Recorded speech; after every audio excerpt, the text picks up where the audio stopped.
नमस्कार दोस्तों। J71 classes के इस शानदार सिनेमैटिक डीप डाइव में आपका स्वागत है। आज हम बात करने वाले हैं भारत की एक ऐसी इंजीनियरिंग मिसाल की जो सिर्फ इतिहास के पन्नों तक सीमित नहीं है, बल्कि आपके हर कॉम्पिटिटिव एग्जाम के लिए एक सुपर इम्पोर्टेंट टॉपिक है। जी हाँ, हम बात कर रहे हैं महानदी के सीने पर बने विशालकाय हीराकुंड बांध की। तो चलिए इस जबरदस्त सफर की शुरुआत करते हैं। आज के इस एक्सप्लेनर में हमारा पूरा फोकस इन 5 मेन पॉइंट्स पर रहेगा। हम इसके इतिहास और इंजीनियरिंग से लेकर इकोनॉमी पर इसके असर, इसके आसपास के नेचर और हाँ, विस्थापन और भविष्य की चुनौतियों तक सब कुछ कवर करने वाले हैं, एकदम टू द पॉइंट।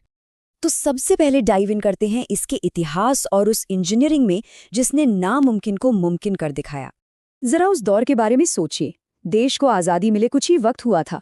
1947 में डॉक्टर A.N. खोसला ने एक रिपोर्ट पेश की जिसका मकसद था महानदी के विनाशकारी बाढ़ के पानी को कंट्रोल करना। ठीक अगले ही साल 1948 में भारत के पहले प्रधानमंत्री पंडित जवाहरलाल नेहरू ने इस महा प्रोजेक्ट की नींव रखी और लगभग 10 साल की कड़ी मेहनत के बाद 1957 में ये बांध बनकर तैयार हुआ। आपको जानकर हैरानी होगी कि उस दौर में इस पूरे प्रोजेक्ट पर करीब 102 करोड़ रुपए की लागत आई थी। उस समय के हिसाब से ये एक बहुत बहुत बड़ी रकम थी। अब जरा इस नंबर पर गौर कीजिए, 25.8 किलोमीटर्स। ये कोई छोटी मोटी दूरी नहीं है। ये इस बांध और इसके दोनों तरफ बने तटबंधों यानी डाइक्स की कुल लंबाई है। और पता है, यही इकलौता फैक्ट इसे दुनिया का सबसे लंबा मिट्टी का बांध यानी longest earthen dam in the world बनाता है। लिटरली इसका स्केल इमेजिन करना भी मुश्किल है। और 743 का ये आंकड़ा, ये इस बांध के पीछे बनी उस आर्टिफिशियल लेक यानी कृत्रिम झील का एरिया है। 743 स्क्वायर किलोमीटर में फैला ये रिजर्वायर इतना विशाल है कि आप इसे देखेंगे तो लगेगा जैसे कोई समुंदर ठाठे मार रहा हो। इतने बड़े पैमाने पर पानी को रोक कर रखना सच में एक ज्योग्राफिकल चमत्कार है। अब आप सोच रहे होंगे कि आखिर इतने बड़े स्ट्रक्चर का असली फायदा क्या है।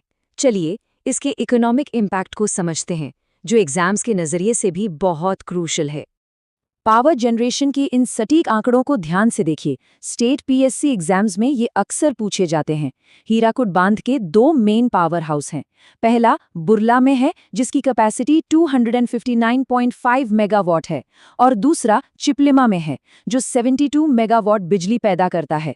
यानी कुल मिलाकर ये project 347.5 megawatt hydro power generate कर रहा है। ये वो ऊर्जा है जो पूरे राज्य की रगों में दौड़ती है। लेकिन कहानी सिर्फ बिजली तक सीमित नहीं है। ये बांध 1,55,000 हेक्टेयर से ज्यादा खरीफ और 1,08,000 हेक्टेयर से ज्यादा रबी की फसलों को पानी देता है। इसके अलावा कटक और पुरी जैसे डेल्टा इलाकों के 9,500 स्क्वायर किलोमीटर क्षेत्र को ये महानदी की विनाशकारी बाढ़ से बचाता है। और तो और झारसुगुड़ा और संभलपुर के बड़े उद्योगों की प्यास भी यहीं से बुझती है। देखा जाए तो ये ओडिशा की अर्थव्यवस्था की रीढ़ है। अब एक ऐसा हिस्टोरिकल जीटे फैक्ट जो शायद आपको हैरान कर दे। 1960 में रिजर्व बैंक ऑफ इंडिया ने जो 100 रुपए का नोट जारी किया था ना, उसके ठीक पीछे इसी हीराकुड बांध और इसके हाइड्रो इलेक्ट्रिक स्टेशन की तस्वीर छापी गई थी। ये इस बात का सबूत है कि नेशनल लेवल पर इस प्रोजेक्ट की अहमियत कितनी ज्यादा थी। इसे बिल्कुल मत भूलिएगा।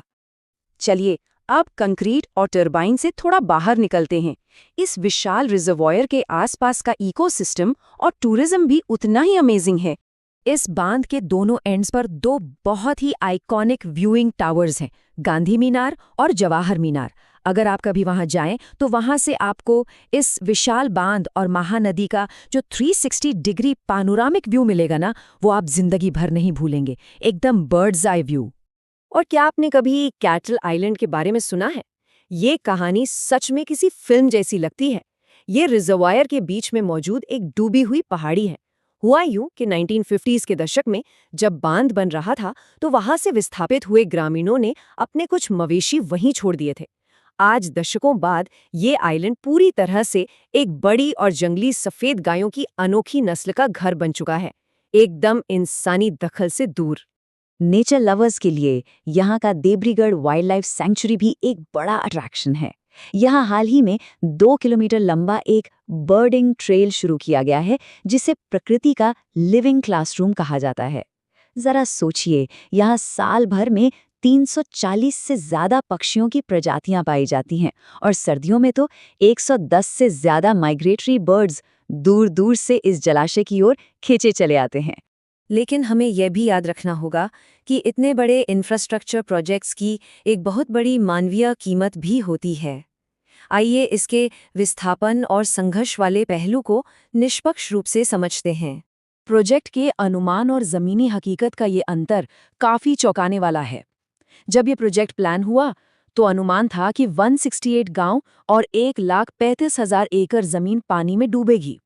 लेकिन कंस्ट्रक्शन के बाद असलियत ये थी कि 325 गांव और 1,83,000 एकड़ जमीन इस जलाशय में हमेशा के लिए समा गई।